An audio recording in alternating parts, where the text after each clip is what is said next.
Hey, yo, everyone, Andrew here, bringing you another video. And then this is going to be part two to my State of DC three-part series that I wanted to put out. I apologize that it has taken me so long to get part two out. As we all know, we are dealing with the crisis of coronavirus that has affected our lives in so many different ways. So at the beginning of this, at the beginning of the month, I was working at my job until they started to have to release people, put them on furlough, or to send them home. And unfortunately, eventually, a week ago, I was sent home also. There's very few people actually working at where I work right now. So I've been at home pretty much the whole time. But I've been spending a lot of time with my family, with my sons, with my wife. So I haven't really had an opportunity to take a step to the side and do a video. That and also, comic book industry is kind of in flux right now. Coronavirus has seriously shut down the way that comics have been working, the way that they've been distributed. Yeah, you can still get them online, but comic stores, which are already been hurting thus far, are hurting even more. My store in particular has taken a heavy hit. Last time I talked to the owner of the store, which is one of my friends, he said that he doesn't know how bad this is financially going to hurt him. And I can only imagine. It's been almost 3 weeks since the order has been put out here in Mass, I think. 3 weeks, maybe. And just life in general has been crazy, right? I'm currently not in work right now. I'm currently here at home. I don't have the gym. The gym was like my sanity and all the craziness. I'm like, maybe I could just work out. Nope, no gym, right? Can't even go out to the lake and walk the lake, right? So it is a little crazy right now. So I apologize for the fact that I haven't been able to put up the second part to this video. So in doing that, I also had to change how I was going to approach this video because I think many of my opinions on DC Comics and the state of DC Comics still apply, but I think the comic book industry is obviously going to have to change or be affected in some way, shape, or form because of coronavirus. But I'm going to try to remove that from the table, right? A lot of people have been concerned about DC Comics and about the industry as a whole for them because there's rumors that Disney might buy them out or Marvel might buy them out or that AT&T is not happy with the direction and that 5G was the last-ditch effort to make something of the comic book industry for DC Comics. And I wanted to say to all you guys, to quote Jim Lee, who literally just quoted this, I want to say 2 weeks ago. DC Comics has been around for 80 plus years. It will be around for 80 more years. It has no intention of going anywhere, right? That's from the primary publisher right now, right? He's not even co-publisher anymore. He is the main publisher of the company. And I agree with that, right? You guys have to understand that as much as we love the good old-fashioned brick and mortar reading comic books, right? Stan Lee said it best, right? You can look at boobs online, but it's better to hold them in your hands. It's kind of like that with comic books. You can read comic books online, but it's great to hold them in your hands, right? Even though we have digital distribution, the brick and mortar comic book industry is not as flourishing and as important. I hate to say the word important, but as important as a lot of people think it is. For the most part, comic books are a idea source for other mediums for the comics. It is free advertisement for other medias of the comic, and it is mainly just the foundation for other medias for the comic. What do I mean by that, right? Wonder Woman, which was a successful movie. I'm talking about the first one. Wonder Woman, which was a successful movie. Not Infinity War or Endgame level success, but still a really successful movie. Made so much money that they could take that, strap it into DC Comics, just the publishing part, and pump it full of money and of resources that they would need, right? DC Comics does not live off of the comics anymore. They live off the TV shows, like the CW TV shows.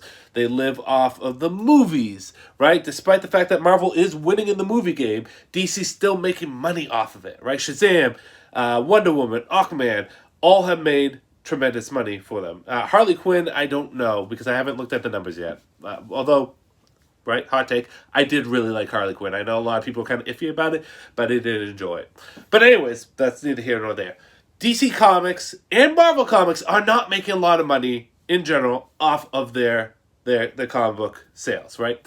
And this is only physical sales that I know of. I don't know the digital sales. We go by the Diamond distributor sales numbers. But they're not making a lot of money off that. And that's okay, because they don't have to make a lot of money off that. They have the movies, they have the video games, they have the TV shows. I don't know how well the DC Universe app is doing, but I've been enjoying it, and I've been resubscribing every time. So why are people freaking out about this? Because they intrinsically tie the state of DC Comics as a whole, the company, with the comic book product. And like I said, the comic book product, if anything, is just free advertisement for everything else. And really, it can survive from help from the rest of the company. I don't think DC's in trouble. I don't think AT&T thinks DC's in trouble. And I honestly don't think that there would be a merger at all with DC, Marvel, Disney, AT&T, or anything like that, right? I do think that there are some pressing concerns to think about that AT&T had to think about, right? And I talked about this in the Dan DiDio video, and it's basically this, is that how drastically do we want to change our product? And how drastically should you, right? The 5G approach may have not been the best approach for DC. But Marvel runs into this problem too, right? The all new, all different Marvel, where they change a lot of the characters, right? They change who was Wolverine, they change how the Avengers were approached, they change a bunch of different stuff, right? And did it work? Yeah, short term, but long term, no, because everything reverts back and always reverts back. Comic book fans are fickly people, right? We are absolutely fickly. We want something new and exciting, but we want it to be the same what we have. The best way to describe it is when you go out to Chili's or Uno's or Bertucci's or Olive Garden or any of these places, Buffalo Wild Wings, any of these chain restaurants that you like. Let's picture your favorite chain restaurant. Do you even look at the menu? No, because you automatically know what you're going to get. Right? It's just plain, flat, and simple.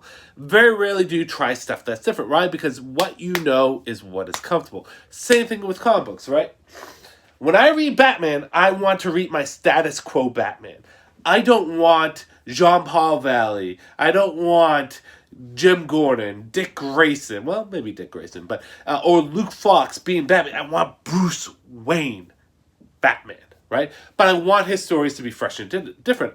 I want that Bruce Wayne Batman. I want him to feel like the Bruce Wayne Batman that I've always felt. But I also want him to be in these new circumstances, in these new situations, and these new stories. And that's the complicated thing, because when you go to that dinner table at your favorite restaurant and you order that hamburger that you ordered a million times beforehand, you want to have that sense of familiarity, right? Same thing with comic books, right? It's tough to be different, right? It's really tough. And that's the problem that comic books are having in general. But I don't think DC's hurting in the comic book market. And I don't think Marvel is hurting, because the companies as a whole are doing well. AT&T with DC as a subsidiary is doing well, right? Disney with Marvel is doing well. Do they have problems here and there? Yeah. But I'm not worried about the comic book industry when it comes down to DC Comics still being around. I think coronavirus is going to seriously impact the small mom and pop comic book shops, and that's going to affect the industry big time. But as a whole, I feel confident about DC Comics. But then again, what do I know? I'm not inside the building with them. I'm not actually there getting the numbers and knowing exactly where the companies stand. None of us are. None of us will, well, I mean, a handful of us could, but I mean, I won't. So I'll never be in that position, but that's just how I feel, right? So for the next video, which I'm going to try to put out sometime this week, maybe sometime after Easter, I'm going to be talking about what I would do with DC Comics and how I would change things and how I would evolve things, because I made a list of basically a foundation list of what comics I would put out, how I would rebrand DC Comics, how I would fix things, and do what I would consider my lineup of titles to send out there. And I think it'd be really fun to put that out there and maybe even do a live video. If you guys want me to do a live video, which I think would also be pretty fun, other than just doing a straight video about a live video. Just post down in the comments below, and then if enough people say that they want to do a live video where I'll interact with you guys as I'm putting out my DC Comics Foundation lineup, rebranding, retooling that I basically have mapped out, then I'll do it. So with that said, this is Andrew saying peace out for now.